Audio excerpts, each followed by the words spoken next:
Programme मध्य मुकाबले में खुशामदीद। मैं हूं रबिया एहसन और मेरे साथ मौजूद हैं रऊफ क्लास्टा। और आज के प्रोग्राम में जिन टॉपिक्स में हम बात करेंगे उसमें सबसे पहले पंजाब और खैबर पख्तूनख्वा असम्बलियों के इंतखाबात पर सदर और इलेक्शन कमीशन का डेडलॉक। सुप्रीम कोर्ट ने अज खुद नोटिस ले लिया। कल समाअत के लिए 9 रुकनी लार्जर बेंच तश्कील। इसके अलावा बात करेंगे शहबाज काबीना का तनख्वाह मरात ना लेने का ऐलान, लग्जरी गाड़ियों के काफिले बंद, तोशाखाना रिकॉर्ड पब्लिक करने का ऐलान, काबीना का साइज कम करें, 3 वज़रा ने वज़ीर आज़म को अपने इस्तीफों की पेशकश कर दी, वज़ीर आज़म पर मावनीन खुसूसी को बरतरफ करने का दबाव, तनख्वाहों कटौती पर काबीना तकसीम हो गई। वफाकी काबीना इजलास की एक्सक्लूसिव स्टोरी आपके साथ शेयर करेंगे। इसके अलावा बात करेंगे जेल भरो तहरीक, शाह महमूद कुरैशी, असद उमर, आजम स्वाति समेत कई रहनुमा गिरफ्तार। कैदी वैन लेकर कारकुनों को पुलिस बुलाती रही, इमरान खान की पुलिस अफसरान को धमकियां, शहबाज प्रेस कॉन्फ्रेंस ड्रामा करार देते हुए लूटी दौलत वापस लाने का मुतालिबा कर दिया। क्या जेल भरो तहरीक से हुकूमत दबाव का शिकार होगी? इसके अलावा बात करेंगे बारखान वाकये की, सूबाई वजीर सरदार अब्दुर्रहमान खेतरान गिरफ्तार, मुबैना तौर पर निजी जेल से बच्चे बाजियाब ना कराए जा सके, खातून के बच्चों की खेतरान के घर काम करने की तस्वीर मंजर आम पर आ गई, क्या कातिल अपने अंजाम को पहुंचेंगे? इसकी फॉलोअप स्टोरी भी आज के प्रोग्राम में शामिल करेंगे। और हमारे साथ डिस्कशन के लिए मौजूद हैं सीनियर कानूनदान और साबिक जज शाह खावर साहब, उनको वेलकम करेंगे। अस्सलाम वालेकुम। वालेकुम अस्सलाम। शाह खावर साहब, आज सुप्रीम कोर्ट ने 2 सूबों में इलेक्शन के हवाले से सुओ मोटो ले लिया है, 9 रुकनी लार्जर बेंच तश्कील दिया गया है और कल ये समाअत करेगा। कैसे देख रहे हैं इस डेवलपमेंट को आप? देखिए, ये तो मुतवक्के था। उसकी वजह ये है कि कुछ दिन पहले आपने सुना होगा कि 2 रुकनी बेंच इधर के जो सुप्रीम कोर्ट का था, उन्होंने चीफ इलेक्शन कमिश्नर को भी बुलाया था और फिर उसी समाअत में उन्होंने जो एक हुक्म जारी किया और उसमें चीफ जस्टिस से उन्होंने जो है वो रिक्वेस्ट की कि वो आर्टिकल 184(3) के तहत जो है वो नोटिस लें इस चीज का कि उनके 2 सूबाई असम्बलियों के जो इलेक्शन हैं वो आइन के मुताबिक होने हैं, लेकिन उसकी कोई तारीख मुकर्रर नहीं हो रही। तो इसको एक पब्लिक इंटरेस्ट का केस जो है वो उसको कंसिडर करते हुए चीफ जस्टिस इस पे जो है वो एक्शन लें। तो उसी के नतीजे में आज जो हुक्मनामा जारी हुआ है चीफ जस्टिस की जानिब से, उन्होंने उस पर 9 रुकनी बेंच जो है वो तश्कील दे दिया है और उस पर उन्होंने 2-3 क्वेश्चन जो हैं वो सामने लेके आए हैं, जिसका वो बेंच जो है वो फैसला करेगा कि ये जो इलेक्शन की डेट अनाउंस नहीं हो रही, ये किसकी जिम्मेदारी है आईनी तौर पे, किसने ये डेट मुकर्रर करनी है। और इसी से रिलेटेड जो चीजें हैं वो क्वेश्चन इसमें आएंगे और ये मुतवक्के था क्योंकि ऑलरेडी एक नोट जो है चीफ जस्टिस के पास जा चुका है। अच्छा, ये भी बताइए शाह खावर साहब कि ये जो सदर वाला मामला है, इसमें भी आज इलेक्शन कमीशन में मुशावरत होती रही और आप मौजूद थे, आपने अपनी राय दी है। इस तरह की सिचुएशन में जब इलेक्शन कमीशन जब सुप्रीम कोर्ट सुओ मोटो ले चुका है, तो आपकी क्या राय है? आप शेयर करना चाहेंगे हमारे साथ कि आपको क्या लगता है? मेरा ख्याल है कि अब चूंकि सुप्रीम कोर्ट ने एक 9 रुकनी बेंच बना दिया है, क्योंकि इसकी हर इदारा जो है, ये गवर्नर, इलेक्शन कमीशन, सदर मुमलिकत, इसकी अपने अपने अंदाज में आइन और कानून की तशरीह अपने अपने अंदाज में कर रहे थे और उनमें कोई यकसानियत नहीं थी। और इसी आज का जो ऑर्डर मैंने पढ़ा है चीफ जस्टिस का, उसमें भी इसी चीज को लिखा हुआ है कि कोई भी अबहाम है आइन और कानून में और इस पे कोई भी इदारा जो है वो इस पे रिस्पॉन्सिबिलिटी लेने के लिए तैयार नहीं है, तो फिर इसकी जरूरत है कि इसको जुडिशियल साइड पे देखा जाए, क्योंकि किसी भी आइन और कानून की किसी शिक की तशरीह जो है वो आला अदलिया कर सकती है और सुप्रीम कोर्ट ऑफ पाकिस्तान तो सबसे बड़ा फोरम है। तो इन्हीं चीजों को अहाता करने के लिए या इन चीजों को कैटर करने के लिए ही ये जो है ये सुओ मोटो ज्यूरिसडिक्शन इस्तेमाल हुई है। उसमें इसका भी जिक्र है कि इससे पहले 2 दरखास्तें भी आ चुकी हैं, उनको भी यकजा कर दिया गया है और 184(3) के तहत समाअत अमल में आई है। अब कम से कम ये होगा कि इसमें एडवोकेट जनरल्स भी आएंगे, अटॉर्नी जनरल भी आएंगे और इसमें अदालती मुआवनीन जो है उनको भी मुकर्रर किया जाएगा।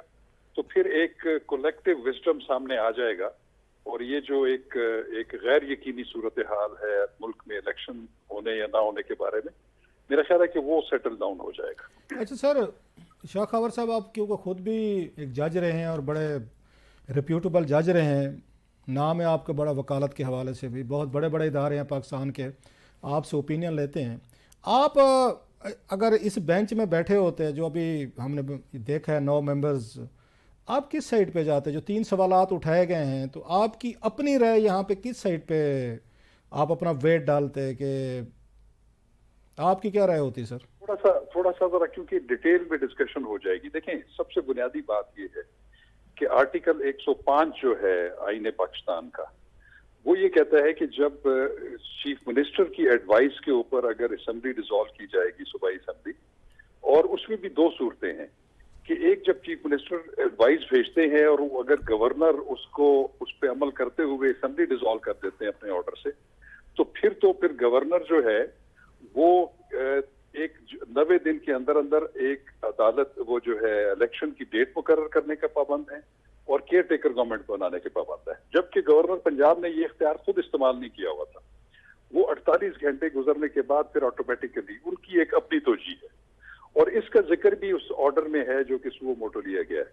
दूसरी सूरत में यह है कि जब अगर केपीके की जो असेंबली है वो वज़ीर आला की एडवाइस पे गवर्नर ने डिसॉल्व की है, तो उसमें तो कोई दूसरी राय है नहीं है कि वहां पे तो फिर 90 दिन के अंदर अंदर गवर्नर ने तारीख का ऐलान करना है। तो अब जो सदर मुमलिकत ने अपने इख्तियारात मैं सॉरी आपकी बात काट रहा हूँ, ये 90 दिन के अंदर अनाउंसमेंट करना है या 90 दिन के अंदर ये इलेक्शन कराने हैं सर? 90 दिन के अंदर इलेक्शन करवाने हैं। जब जाहिर है कि उस पे अर्लीस्ट पॉसिबल टाइम में ही वो डेट मुकर्रर होनी है। उसकी वजह ये है कि फिर उस डेट के मुताबिक इलेक्शन कमीशन ने इलेक्शन शेड्यूल अनाउंस करना है और सारे इंतजाम करने हैं।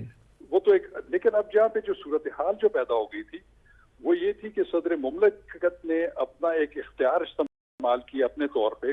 वो सेक्शन 57(1) के तहत ऑफ द इलेक्शन एक्ट 2017, उसमें मेरी दानिश में ये है कि वो उसकी जो ट्रू इंटरप्रिटेशन नहीं हुई section 57 of the election act 2017 की। उसकी वजह ये है कि उसमें जो अल्फाज इस्तेमाल हुए हैं वो ये है कि सदर मुमलिकत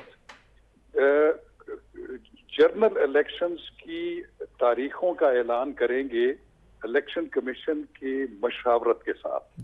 तो उससे जो चीज सामने आती है वो ये है कि वो असम्बलियां, कौमी असम्बली और सूबाई असम्बलियां जो कि अपनी आईनी मुद्दत पूरी कर चुकी होंगी, तो उसके बाद उसके नतीजे में सदर मुमलिकत इलेक्शन कमीशन की मशावरत से जो है वो इलेक्शन की तारीख का ऐलान करेंगे।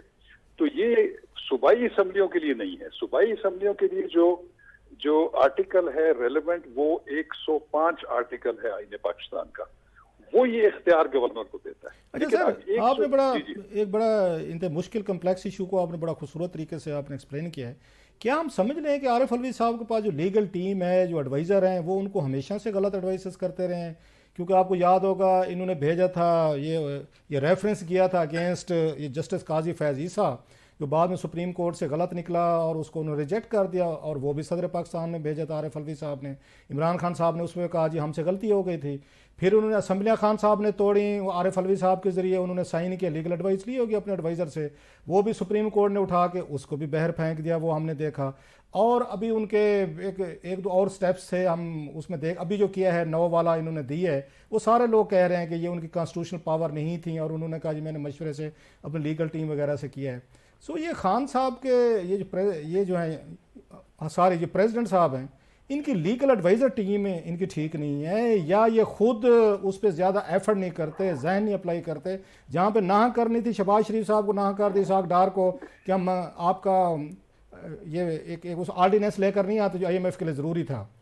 तो इनकी अपनी जो उसको अप्लाई करना कहते हैं माइंड को, तो सदर पाकिस्तान आपका ख्याल है यूज़ कर रहे हैं? जो 2-4 मिसालें मैंने दी हैं, ये उन्हीं में से एक है जो केस अभी आपने पढ़ा है 57 वाला। साहब, मैं इसको जरा इस तरह समराइज करूंगा कि ये जो सदर मुमलिकत भी जो ऑर्डर्स पास कर रहे हैं और वफाकी हुकूमत, उनके आपस में दरमियान में कोई वर्किंग रिलेशनशिप नहीं है। ये अनफॉर्चुनेट है बहुत ज्यादा। आपने देखा होगा कि कभी भी वज़ीर आज़म पाकिस्तान जो इस वक्त मौजूद हैं और उनकी सदर मुमलिकत से कभी मुलाकात नहीं हुई। ये एक बड़ा अनयूजुअल फिनोमेना है। उन्होंने तो हलफ ही नहीं लिया था सर, मैं सारे आपकी बात कर रहा हूँ। उन्होंने सदर से उन्होंने हलफ नहीं लिया था सदर साहब ने उनका वज़ीर आज़म का। देखिए चूंकि सियासी पोलराइजेशन इतनी ज्यादा हो चुकी है कि अनफॉर्चुनेटली हम कोई भी रिस्पॉन्सिबली बिहेव नहीं कर रहे। अब ये जो तजाद आ रहा है इन चीजों में, इसलिए आ रहा है कि सदर मुमलिकत जो है वो नॉर्मली वजीर आजम के मशवरे पे जो है वो एक्ट करते हैं। और दूसरी चीज ये है कि अगर सदर अगर ये महसूस भी करे कि उनके कुछ इख्तियारात ऐसे हैं जो आइन ने उनकी सवाबदीद पे दिए हुए हैं, तो उससे पहले भी अगर कोई जिसमें कोई इस तरह का कंफ्यूजन हो आइनी और कानूनी, तो फिर सदर मुमलिकत जो है वो लॉ डिवीजन से, मिनिस्ट्री ऑफ लॉ से जो है वो मशावरत कर सकते हैं, उनसे राय ले सकते हैं। लेकिन मेरा ख्याल ये है कि बल्कि मुझे यकीन है कि वो उन्होंने जो अभी ये 9 तारीख जो मुकर्रर भी की है, 9 अप्रैल, दोनों सूबाई असम्बलियों के इलेक्शंस की, और उस पर उन्होंने जो section 57 of the election act 2017 का को इन्वोक किया है, उससे पहले उन्होंने, मेरा ख्याल है कि उन्होंने लॉ डिवीजन से कोई मशवरा नहीं लिया, और वो उन्होंने मशावरत अपने ही जो उनके अवेलेबल लीगल एडवाइजर्स हैं प्राइवेट, उनके ऊपर ज्यादा इन्हिसार किया है। मैं समझता हूँ कि अगर ये लॉ डिवीजन से अगर वो प्रॉपरली एडवाइस लेते तो वो उनको अच्छे तरीके से गाइड शाह कर खबर सकते साहब, थे। जब ये सदर पाकिस्तान आरिफ अलवी साहब ये कहते हैं गवर्नर्स के बारे में, शायद ठीक कहते होंगे, मैं उनको गलत नहीं कह रहा, कि वो अपनी कॉन्स्टिट्यूशनल ओब्लिगेशन पूरी नहीं कर रहे जो उनकी जिम्मेदारियां हैं, तो ये तो सदर इन पे भी इल्ज़ाम लगता है आरिफ अलवी साहब पे कि ये भी ओब्लिगेशन पूरी नहीं कर रहे। इन्होंने वज़ीर आज़म का इन्होंने हलफ लेना था वो नहीं लिया, इन्होंने वहाँ पे मिनिस्टर्स वगैरह थे, दीगर वो थे वो नहीं लिए जो इनकी ओब्लिगेशन थी। इनको हुकूमत कह रही थी ऑर्डिनेंस जारी करें, जो आप भी कह रहे हैं कि इनको करना चाहिए था हुकूमत के एडवाइस पे, वो भी नहीं किया। सो ये भी तो अपनी कॉन्स्टिट्यूशनल जो ओब्लिगेशन है आरिफ अलवी साहब की, ये भी पूरी नहीं कर रहे। वो गवर्नर्स भी नहीं भी ये कर पे। इमरान खान साहब कह रहे हैं कि चीफ इलेक्शन कमिश्नर साहब हैं, अगर वो अपनी पूरी नहीं कर रहे, तो लगता तो ये है कि पूरे का पूरा मुल्क जो है सर, ये तो अनकॉन्स्टिट्यूशनली तौर पर चल रहा है, कोई किसी की बात नहीं सुन रहा, जो जिसका दिल चाहते है कर रहा है, एक दूसरे पर इल्जाम भी लगा रहे हैं कि जनाब के आप अपनी ओब्लिगेशन पूरी नहीं कर रहे। डॉक्टर आज़ाद साहब, आपको मैं मुझे एक जहन में आ गया, एक प्रोविजन है आइन की, वो है आर्टिकल 101। आर्टिकल 101 जो है उसकी एक ज़िमनी एक शिक है, वो अभी मुझे एग्जैक्टली याद नहीं है, 3 है या 4 है।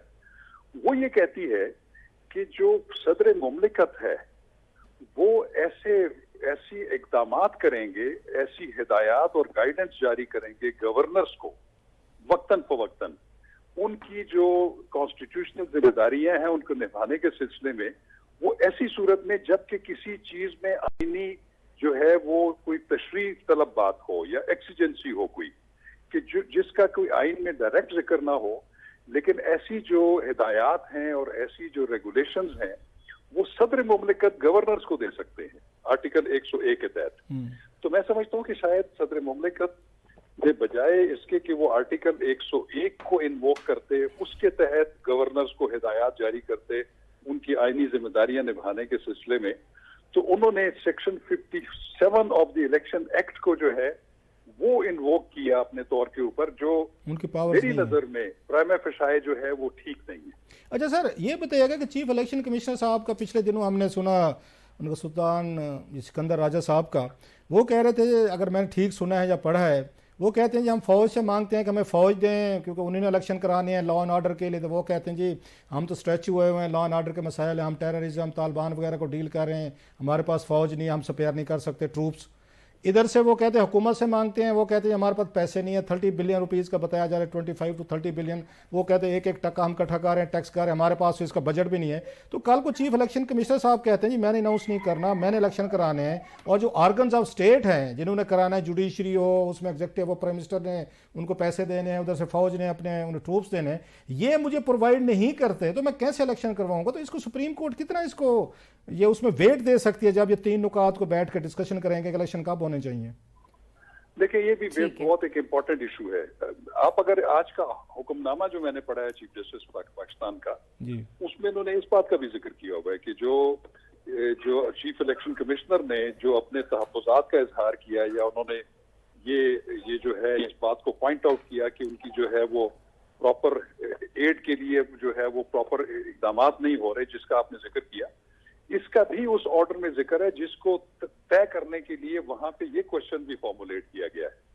तो बात ये है कि बात तो ये बिल्कुल दुरुस्त है कि इलेक्शन कमीशन ने तो कोई जो है वो डेट नहीं देनी सिवाय ज़िमनी इलेक्शंस के जो होते हैं। उसके अलावा जो जनरल इलेक्शंस हैं उसमें तो, या रेजोल्यूशन के बाद असेंबलियों के, उसमें चीफ इलेक्शन कमिश्नर या इलेक्शन कमीशन ने सिर्फ जो कि डेट दी जाएगी उसके मुताबिक उन्होंने इक़दाम करने हैं। और अगर ये सारी चीजें उनको लॉजिस्टिक्स प्रोवाइड नहीं की जाएंगी तो फिर उनके लिए भी मुश्किल हो जाएगा।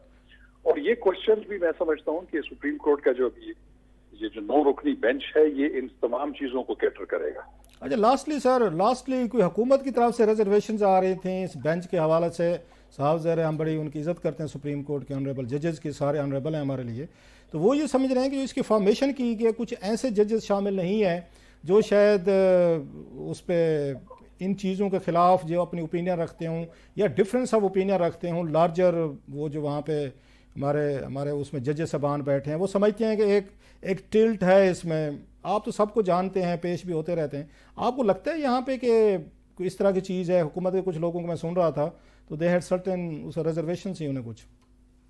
मेरा ख्याल है कि इस चीज का तदारुक इस लिहाज से किया जा सकता है। वैसे तो चीफ जस्टिस ऑफ पाकिस्तान ज्यादा अपने विजडम को एक्सरसाइज किया उन्होंने जो अपना बेंच बनाया 9 रुकनी, लेकिन बेहतर ये होता कि जितने प्रेजेंट जजेस हैं सुप्रीम कोर्ट ऑफ पाकिस्तान के उन सब पर मुश्तमिल ये फुल कोर्ट जो है ये बेंच बनाना चाहिए था कि फिर किसी को उसके ऊपर उंगलियां उठाने की जो है वो ना हो, जरूरत ये ना क्या हो। बात, काजी फैज ईसा साहब को क्यों नहीं रखते बेंच में? व्हाट इज द और इशू? ये बिल्कुल एक अनयूजुअल बात है। देखें, इस तरह के जो आईनी मामलात होते हैं उसमें नॉर्मली अगर आपने फुल कोर्ट नहीं करनी तो उसमें एक चीज को जरूर मलहूज़े खातर रखा जाता है कि जो सीनियर मोस्ट जजेस हैं उनको जरूर उस बेंच का हिस्सा बनाया जाता है। लेकिन यहाँ पे हमने ये देखा, वैसे तो जजेस सारे बराबर होते हैं, लेकिन जो ऑर्डर ऑफ सीनियरिटी में जूनियर जजेस हैं वो इसमें काफी तादाद में मौजूद हैं। जबकि जैसे अभी जस्टिस काजी फैज ईसा साहब का आपने जिक्र किया, वो हैरान कौन तरीके से या वो जो पहले भी बेंचेस का हिस्सा नहीं रहे और इस बेंच का हिस्सा उन्होंने तो चीफ जस्टिस बनना है कुछ महीनों बाद। काजी फैज ईसा साहब ने चीफ जस्टिस बनना है यहाँ पे। प्यूनी जज जो होता है वो तो बहुत ज्यादा इंपॉर्टेंट होता है, वो तो सीनियर मोस्ट जज है इस वक्त चीफ जस्टिस के बाद। तो इसलिए मैं समझता हूँ कि बेहतर ये होता कि ये जितने फुल कोर्ट की जो है वो तश्कील होती और वो इन आईनी मामलात को जो है वो देखता तो ज्यादा बेहतर। बहुत शुक्रिया सर आपका, थैंक यू वेरी मच, आपने ज्वाइन किया सर। शाह खबर साहब हमारे साथ एक्सक्लूसिव गुफ्तगू कर रहे थे और यहाँ पे ब्रेक का वक्त हो रहा है। ब्रेक के बाद बात करेंगे काबीना की जो एक्सक्लूसिव स्टोरी है उसके हवाले से। हमारे साथ रहिए।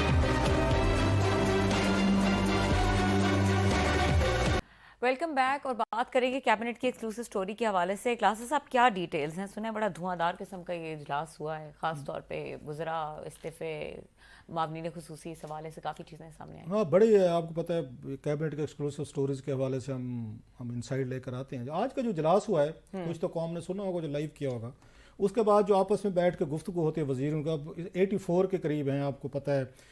इसमें जो मिनिस्टर्स जो बताए जा रहे हैं, फिर साथ में अब मिनिस्टर ऑफ स्टेट्स हैं कुछ, तो फिर मुआवनीन का बताया जा रहा है जिस पे आज सबसे ज़्यादा वहाँ लड़ाई हुई है। वो कहते हैं कि उसमें तकरीबन ये 40 के करीब हैं। टोटल साइज़ 85 है कैबिनेट का, 7 इसमें मिनिस्टर ऑफ स्टेट्स हैं और 34 जो है ना फेडरल मिनिस्टर्स हैं और 40 जो बताया जा रहा है ना वो हैं आपके मुआवनीन खसूसी हैं। सो आज जब इस पे बात हुई ऑस्टेरिटी पे, तनख्वाहें कम करें, लोगों को मैसेज है, हम पहले भी अपने शो में भी हम कह चुका हूँ ये वाली बात कि जब तक आवाम को मैसेज नहीं जाएगा कि आप उस बर्डन शेयर कर रहे हैं, अपना पेट्रोल खुद डलवाएं, अपनी गैस बिजली पानी के बिल्स खुद दें, अभी गाड़ियों के प्रोटोकॉल ख़त्म करें।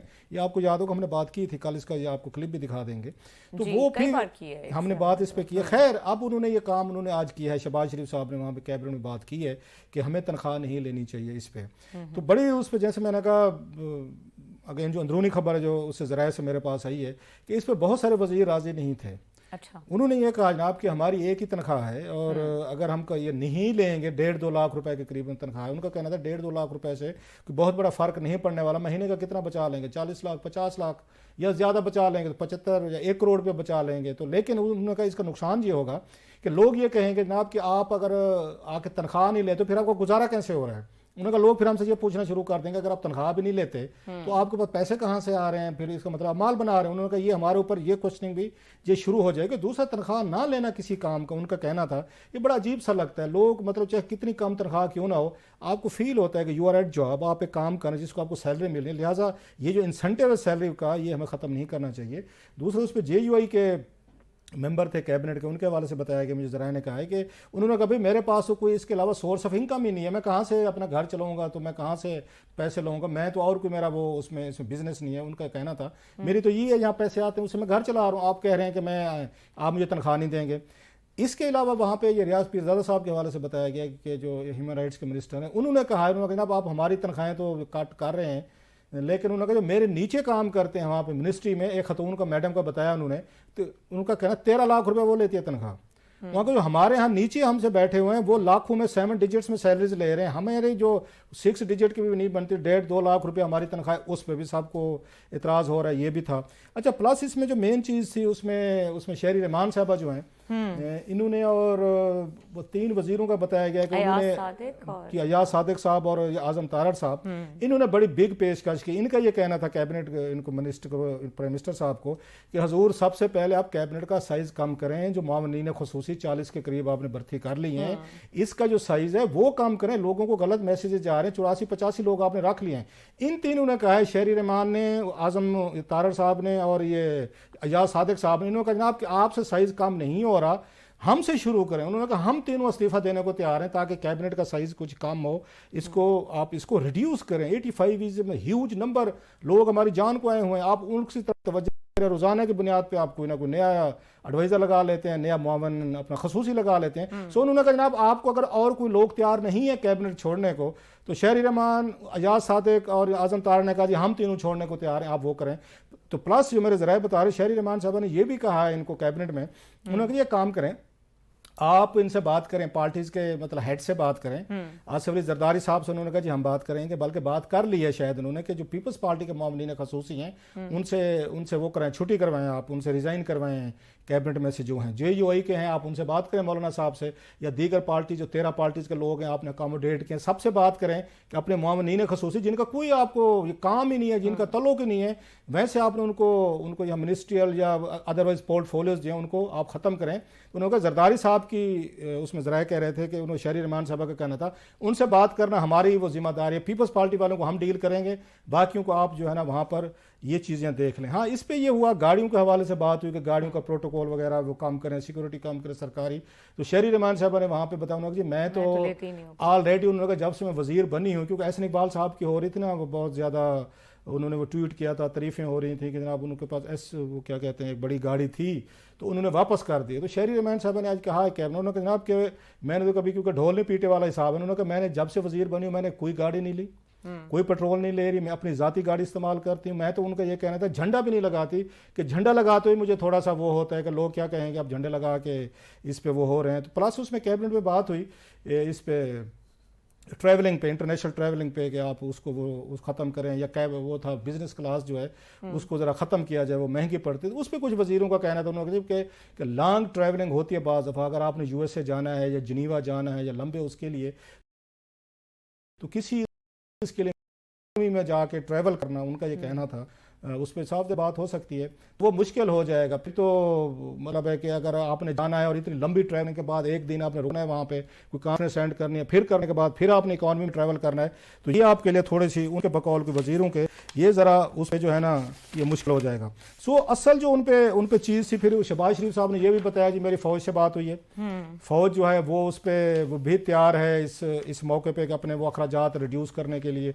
अदलिया का बताया गया कि अदलिया से बात हुई, शहबाज शरीफ ने ये भी बताया, उस पर जजेस ने उन्होंने भी कहा है कि 15% के करीब बताया जा रहा है वो कट जो है ना वो भी उस पर अगर लगाने को तैयार है। लेकिन मोस्टली जो थे वो वजीर थे वो इस हक में थे कि हमें तनख्वाह लेनी चाहिए, ये हमारा बनता राइट बनता है, हम काम करते हैं, नहीं तो लोग हमें वो करेंगे। लेकिन फिर ये बताया गया कि ठीक है 40-50 लाख का मसला नहीं है, एक आपने एक मैसेज डिलीवर करना होता है वहाँ पे इनको, ये लोगों को, कि जनाब कि इस ये मुश्किल ये टाइम पे हम तनख्वाह नहीं ले रहे या हम आपके साथ हैं। जनाब साहब हमारे पास ब्रेक के लिए जाने का वक्त है, तोशा खाना के हवाले से भी उसका रिकॉर्ड पब्लिक करने का कहा गया, तो ये तो एक बड़ा हौसला किया जी, बड़ा हौसला किया है शहबाज शरीफ साहब ने, कैबिनेट ने। क्योंकि मेरा ये है, मेरी इन्फॉर्मेशन भी पहले बताता रहता हूँ कि नवाज शरीफ साहब के बहुत सारे करोड़ों रुपए के वो हैं, ये तोशा खाना से गिफ्ट जो है ना नवाज शरीफ साहब भी लेकर गए हुए, जिनको उन्होंने आज तक अवाम के सामने नहीं हुए, जिसको उन्होंने क्लासिफाइड डिक्लेयर किया हुआ था कि मैं नहीं बताता। इमरान खान साहब ने भी उसको स्टेट सीक्रेट करार दिया था, ये तो बाद में चीज़ें निकली है ना, अदालत ने कहा बाकी का। सो इमरान खान साहब का तो कच्चा चट्टा सामने आ चुका है। अब जो नवाज शरीफ साहब के आएंगे वो भी बड़े बड़े कीमती वो गिफ्ट्स हैं। अच्छा, और एक और बात भी शहबाज शरीफ ने कही, उन्होंने कहा कि जी इस जो अस्करी क़यादत और जजेस को जो तोहफ़ मिलते हैं वो तोशा खाना रिकॉर्ड का हिस्सा नहीं होते। तो I think this can be a big concern, या नहीं? वो होगी, ये कैबिनेट लॉ बना है ना, आप और मैंने तो नहीं बनाने। ये पहले जनाब मुशर्रफ थे क्योंकि प्रेसिडेंट के तौर पर लेते थे तो उनकी वो डिटेल्स आती थी, लेकिन आर्मी चीफ की या दीगर जितने टॉप के हमारे हमारे ये फौजी अफसरान जाते हैं उनको मिलते हैं, वो गिफ्ट्स मिलते हैं, वो यहाँ पे रिपोर्ट कैबिनेट को नहीं किए जाते हैं। वो इस पे लॉ बनाना चाहिए, कैबिनेट को बनाना चाहिए कि अगर प्राइम मिनिस्टर का, प्रेसिडेंट का, अगर आपके बाकी आपके मिनिस्टर्स हैं, प्राइम मिनिस्टर हैं, सबके या ब्यूरोक्रेट हैं या कोई भी जो इंडिविजुअल जाते हैं जिसको गिफ्ट मिलते हैं वो रिपोर्ट करते हैं इसको कैबिनेट डिवीजन को तोशा खाना के, तो उसके बाद आपकी जुडिशरी को या आपकी हमारी एस्टेब्लिशमेंट फौजी अफसरान जो हैं बिग गन्स हैं उनको भी करना चाहिए। लेकिन ये लॉ जो है शहबाज शरीफ साहब ने खुद बनाना है, ये कैबिनेट ने बनाना है, इन्हें बनाना चाहिए। ये आप और मेरा काम नहीं है, पार्लियामेंट का काम है और इन्हें ये स्टेप लेना चाहिए। अगर ये खुद डिक्लेयर कर रहे हैं, मतलब पॉलिटिशियंस कर रहे हैं रूलिंग लीड, तो बाकी आप जुडिशरी और मतलब जर्नल्स को नहीं करना चाहिए, बिल्कुल करना चाहिए। क्लास अब ब्रेक की तरफ जाना है और ब्रेक के बाद बात करेंगे फॉलो अप स्टोरी बारखान वाकया, अफसोसनाक वाकया था, उसके ऊपर कुछ डेवलपमेंट्स हुई हैं, उसके ऊपर बात करेंगे। ब्रेक के बाद हमारे साथ रहिए। Welcome back. और हमारे साथ मौजूद हैं ब्यूरो चीफ क्वेटा बुशरा कमर साहिबा, उनसे अपडेट्स लेंगे। बारखान वाकये के हवाले से कुछ अपडेट्स हुई हैं, कुछ डेवलपमेंट्स हुई हैं। जी बुशरा साहिबा, अस्सलाम वालेकुम। वालेकुम अस्सलाम।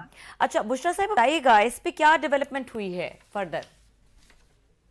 देखिए, अब तक डेवलपमेंट सियासी तंजीम से बरादरी की सारी जहाँ इनके साथ एक कबायली जिरगा जो है आज वो भी मुनक्किद किया गया ऐवान कलात कोयटा में, जहाँ पर तमाम कबायली अमायदीन ने एक अहम फैसला किया कि 2 दिन का वक्त उन्होंने हुकूमत को दिया है कि अगर 2 दिन के अंदर अंदर जो है वो तमाम तर मुतालबात तस्लीम नहीं कर लिए जाते और मगरबी बच्चे बाजियाब नहीं होते तो वो रैली की सूरत में धरने के शुरा के पास आकर एक बड़े क्राउड के साथ बैठ जाएंगे और तब तक नहीं उठेंगे जब तक उनके तमाम मुतालबात तस्लीम नहीं कर लिए जाते। जबकि दूसरी जानिब एक बड़ी पेशरफ ये नजर आई है कि सरदार अब्दुल रहमान खेतरान को जो है वो कोयटा से पुलिस ने गिरफ्तार कर लिया, अपनी हिरासत में ले लिया है और उन्हें शामिल तफ्तीश कर लिया है। जबकि एक FIR जो है वो बारखान में दर्ज कर ली गई है, जो वहां के SHO की मुद्दत में दर्ज की गई है और उस SHO में वो FIR जो नामालूम अफराद के खिलाफ दर्ज की गई है। FIR में वाज़ेह तौर पर लिखा गया है कि लवाहिकीन से कहा गया था कि वो अगर किसी को नामजद करना चाहते हैं तो नामजद करके FIR दर्ज करवा सकते हैं, लेकिन लवाहिकीन की जानिब से मुतल्लिका थाने से कोई राब्ता नहीं किया गया, जिस पर पुलिस ने जो है खुद अपनी मुद्दत ये FIR दर्ज कर ली है, जिसमें कत्ल का मुकदमा जो है वो दर्ज किया गया है और इसके साथ ही जो है लाशों के साथ बेहुरमती करने का जो मुकदमा है वो भी दर्ज किया गया है। अब सूरत हाल ये है कि जो हुकूमत की जानिब से महकमा दाखिला की जानिब से GIT तश्कील दी गई थी तो उस पर लवाहिकीन की जानिब से कहा जा रहा था कि वो उस कमेटी को नहीं मानते हैं। IG पुलिस जो है खुद एक कमेटी बनाए जिसकी निगरानी करें, तो IG पुलिस की जानिब से ये बयान सामने आ गया कि जो कमेटी पहले से बनाई गई है वो उसकी निगरानी जो है खुद कर रहे हैं और हर तरह से उस कमेटी को देख रहे हैं। जिसके बाद बारखान में सूबाई जो वजीर हैं सरदार अब्दुल रहमान खेतरान, उनके घर पर भी आज रेड किया गया है और उस रेड के दौरान जो है उनके एक भतीजे को और मजीद जो साथी हैं उनको भी गिरफ्तार किया गया है। तो अब तक की पेशरफ यही सामने आई है। जबकि अब से कुछ देर कबल एक और FIR दर्ज हुई है, पुलिस ने खुद की है, तो FIR में कहीं पे मेंशन किया गया है जो उनका अपना जो स्टेटमेंट था उस बेचारी मजलूम माँ का जो वीडियो सामने आई थी, सबसे बड़ा एविडेंस वही था। और दुनिया भर में मेरा ख्याल है जो लास्ट आपका डाइंग एक तरह का स्टेटमेंट होता है उसको ऑथेंटिक समझा जाता है। सो उनका आखिरी बयान तो वही था जिसमें उन्होंने नाम लिए हैं कि मुझे यहाँ पे खितरान साहब और उनके घर पे रखा गया और हम यहाँ पे निजी जेल में, तो उसका कोई हवाला दिया गया FIR में, उसको बुनियाद बनाई गई है या बात जस्ट एक जर्नल सी FIR काट दी गई कि 2-4 दिन का रोला है, जब रोला शोला मुकेगा नामलूम लोग तो नामलूम मकतूल तो नामलूम उसका वो भी नहीं, मुदई भी नहीं है, साफ ज़ाहिर है। तो उसका कोई जिक्र है FIR का अगर आपने पढ़ी हो?